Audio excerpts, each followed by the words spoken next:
বাংলাদেশের সবচেয়ে বড় শক্তি হচ্ছে বাংলাদেশের তরুণ প্রজন্ম। তবে এখন দাঁড়িয়ে কি সেই তরুণ প্রজন্মকে সমাজের জন্য হুমকি মনে হচ্ছে না? ফেসবুক, টিকটক, ইনস্টাগ্রাম যেন তাদেরকে প্রতিনিয়তই নিয়ন্ত্রণ করছে। সামান্য ফেসবুক পোস্ট থেকে শুরু করে টিকটকের ভিডিও শেয়ার নিয়েও হচ্ছে নানা ধরনের অপকর্ম। তাহলে কি এখন সময় এসেছে তরুণ প্রজন্মকে নিয়ে ভাবার? আজকের ভিডিওতে আমরা বলবো কিভাবে সোশ্যাল মিডিয়া এবং অন্ধ জনপ্রিয়তা একটা গোটা প্রজন্মকে ঠেলে দিচ্ছে ধ্বংসের দিকে, এবং আপনাদের সাথে শেয়ার করব এমন কিছু বাস্তব কাহিনী যেগুলো আপনাদের চোখ কপালে তুলে দিবে। আপনারা জানলে অবাক হবেন যে গত 2 বছরে কিশোর গ্যাংয়ের অপরাধের সাথে জড়ানোর সংখ্যা বেড়েছে প্রায় দ্বিগুণেরও বেশি। বিগত বছরগুলোর তুলনায় গত 2 বছরে কিশোরদের সোশ্যাল মিডিয়া ভিত্তিক অপরাধের সাথে জড়ানোর সংখ্যা বেড়েছে প্রচুর পরিমাণে। একটা রিপোর্টে জানা গেছে 2023 সাল থেকে এখন পর্যন্ত যেই পরিমাণ কিশোর অপরাধ হয়েছে তার 75% হয়েছে সোশ্যাল মিডিয়া কেন্দ্রিক।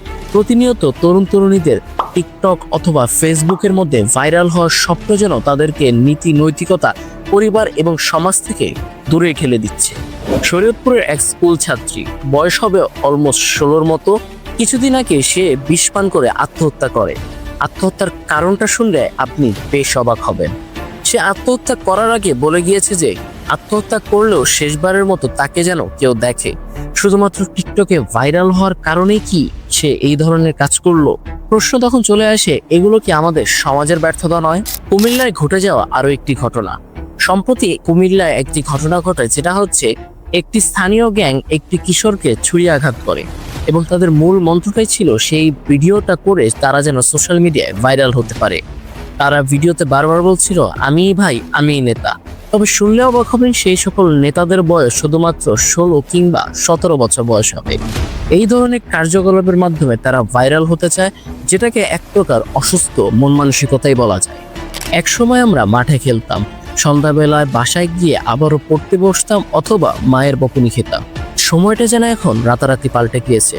রাত 2টা-3টা পর্যন্ত বসে কিশোর কিশোরী, তরুণ তরুণীরা এখন বানায় রিলস, টিকটকে রিলস অথবা লাইভে গিয়ে প্রদর্শন করে তাদের যে কোনো কার্যকলাপ।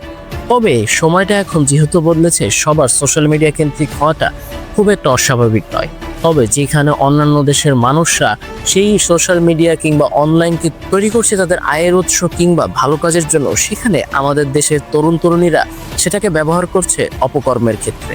ঢাকা মেডিকেল কলেজ হাসপাতালের মানসিক বিভাগ থেকে বলেছে, বাংলাদেশের কিশোর কিশোরীদের মধ্যে 34% কিশোর কিশোরী এখনো ডিপ্রেশন কিংবা মানসিক অসুস্থতায় ভুগছে, যার মেইন কারণ হিসেবে তারা জানিয়েছে সোশ্যাল মিডিয়ার ফেক ফিল্টার, অর্থাৎ সোশ্যাল মিডিয়া কেন্দ্রিক জীবনযাপন করার চেষ্টা যেন তাদেরকে অসুস্থ করে তুলছে প্রতিনিয়ত। আমাদের যেন অভিভাবক রয়েছে বা আমরা যারা রয়েছি, তারা যেন আমাদের সন্তানদের হাতে তুলে দিচ্ছি মোবাইল ফোন কিংবা স্মার্টফোন। খুব প্রয়োজন হলো এটা যেন তাদেরকে প্রতিনিয়তই করে তুলছে মানসিকভাবে অসুস্থ। টিকটক, ফেসবুক, ইনস্টাগ্রামের মতো সোশ্যাল মিডিয়া যেন তাদের প্রতিনিয়তই অন্যদিকে ধাবিত করছে। তাদের প্রয়োজন সঠিক কাউন্সেলিং কিংবা সঠিক দায়িত্ববোধ বোঝানো। তবে আমাদের দেশের একটা বড় অংশের অভিভাবক রয়েছে, তাদের যেন এসব করার সময়ই নেই। তাদের যেন এই পরিমাণ সময় নেই যে তাদের বাচ্চাদের সাথে 30 মিনিট কিংবা 1 ঘন্টা সময় ব্যয় করা, তাদের নিজেদের জীবন সম্পর্কে তাদের বাচ্চাদের কাছে শেয়ার করার। আজকে যদি আমরা এই প্রজন্মকে না থামাই, না বুঝি, তাহলে আগামীর ভবিষ্যৎ হবে শুধুমাত্রই অন্ধকার। যেন এই তরুণ প্রজন্মই আগামীর বাংলাদেশকে ডুবাতে একবারও পিছপা হবে না। তবে আমাদের অভিভাবকদের উচিত তার সন্তানদের সময় দেওয়া, সঙ্গ দেওয়া এবং তাদের বাস্তব জীবন সম্পর্কে আরো জ্ঞান দেওয়া। আপনার এরিয়া কিংবা আপনার আশপাশের অবস্থাটা কেমন সেটা কিন্তু জানাতে পারেন আমাদের কমেন্ট সেকশনে।